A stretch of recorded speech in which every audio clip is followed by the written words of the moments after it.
Afghanistan chicken கோப்தான்னு சொல்லி போட்டுருந்துச்சு. Kofta chicken kofta.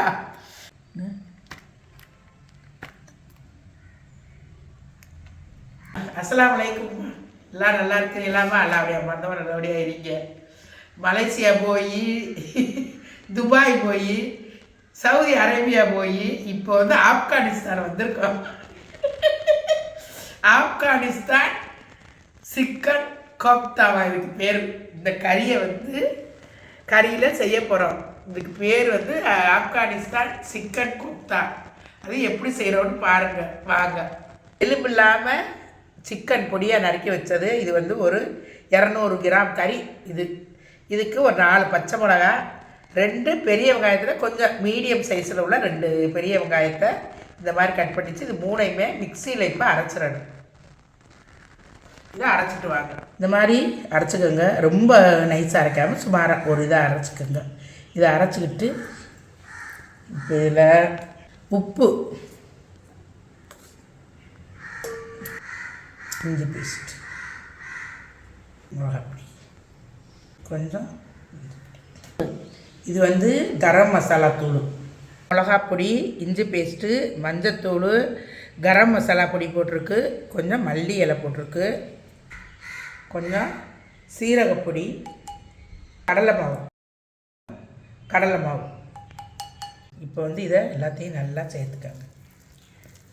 உப்பு எல்லாம் சேர்த்து நல்லா இதை பிசைஞ்சாச்சு. இப்போ வந்து கொஞ்சம் எண்ணெய் லைட்டாக தொட்டுக்கிட்டு இப்போ இந்த உருண்டைகளை சின்ன சின்னதாக எடுத்துக்கங்க. கையில் வந்து எண்ணெய் நெய் ஏதாவது தொட்டுக்கங்க. தொட்டுக்கிட்டு இப்படி நல்லா அழகாக உருட்டி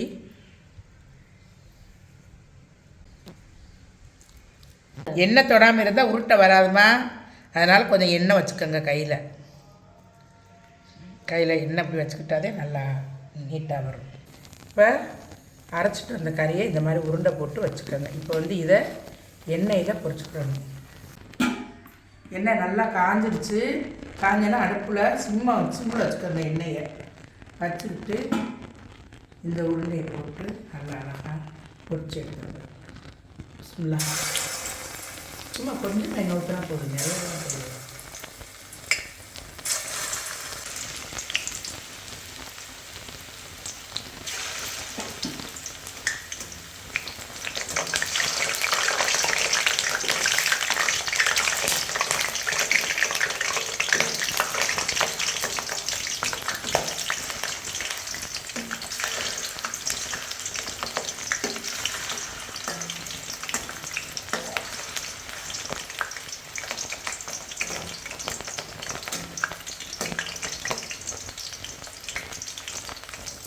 இது பொரிக்கும் போது அடுப்பை ரொம்ப கம்மியாக வச்சுக்கோங்க.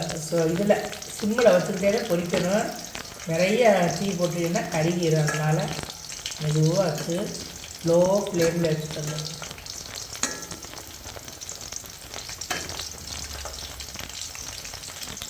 சிம்மிலையே வச்சுக்கிட்டே பொரிச்சாதான் நல்லா.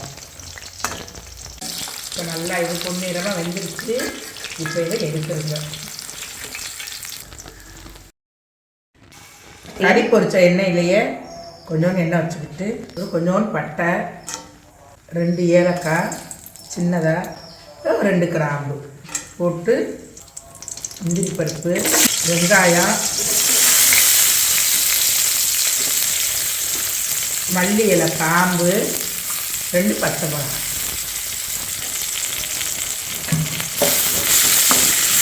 இதை நல்லா வதக்கிக்கங்க. கொஞ்சம் உப்பு, 2 உப்பு கடலை போட்டுக்கோங்க. இந்த மசாலா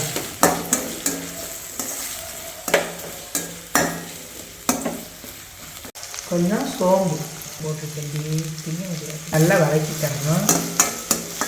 வதக்கி கொஞ்சம் வேகட்டணும். நம்ம இது கொஞ்சம் நேரம் வேகட்டும். கொஞ்சம் மூடி போட்டே வேக வைக்கணும் கொஞ்சம் நேரம். இது நல்லா இது வெந்துருச்சு. இப்போ இதை வந்து என்ன செய்யணும், அடுப்பு அமர்த்திட்டு இது கொஞ்சம் நேரம் இருந்து இதை மிக்சியில் அரைச்சிட்டு வரணும். நல்லா ஆறினதுக்கப்புறம் இந்த மசாலாவை மிக்சியில் அரைக்கணும். இது கறி பொரிச்சல் இதை காமி. இப்போ அதில் கொஞ்சோண்டு ஊற்றிக்கிடுவோம். கொஞ்சோண்டு எண்ணெய் இப்படி ஊற்றிட்டு இந்த இப்போ நம்ம வதக்கிட்டு வந்த மசாலாவை இதில் இப்போ அரைச்சிட்டு வந்ததை இதில் ஊற்றிக்கணும்.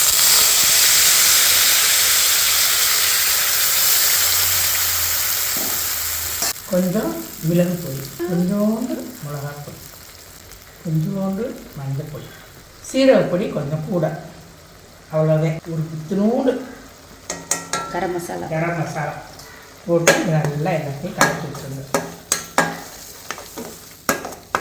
கலக்கி விட்டு தண்ணிலாம் ஊற்றி நல்லா வேக விட்டுருங்க.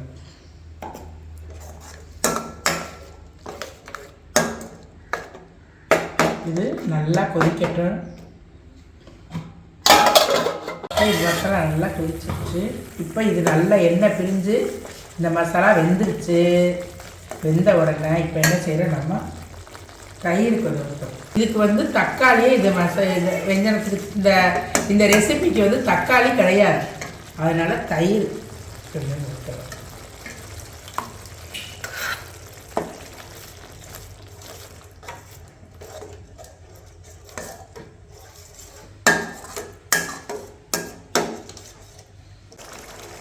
கொதிக்கும்போது இந்த உருண்டைகளை எடுத்து அதில் போட்டுற வேண்டியது. இதை நம்ம பொரிச்சு வச்சுருக்கிற இந்த கறி கோலாவை இதில் போட்டுறணும்.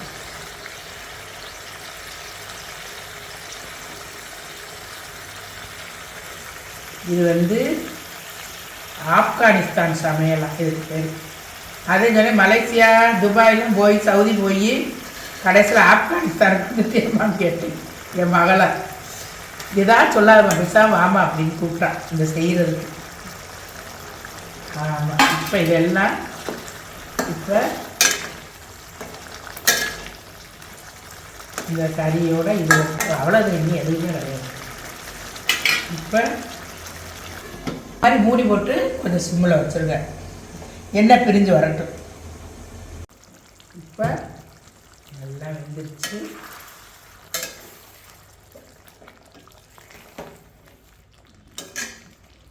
இது ஃப்ரெஷ் க்ரீம் இப்போ இதுக்கு ஊற்றுறோம். ஃப்ரெஷ் க்ரீம் கொஞ்சம் ஊற்றி உங்களுக்கு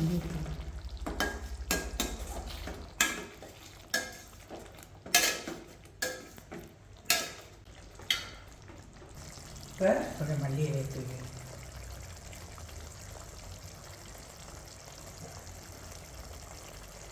தூவி அப்படியே இறக்கிற வேண்டியதுதான். இப்போ ஆப்கானிஸ்தான் ரெசிபி ரெடி ஆயிடுச்சு. இப்போ இதை ஊற்றுறேன்.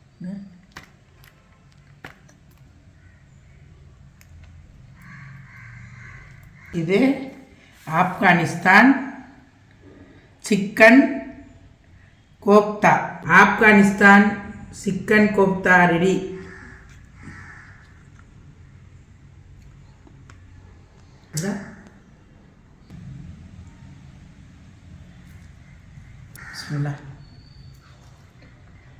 நல்லா சூப்பராக இருக்குது, செஞ்சு சாப்பிடுங்க.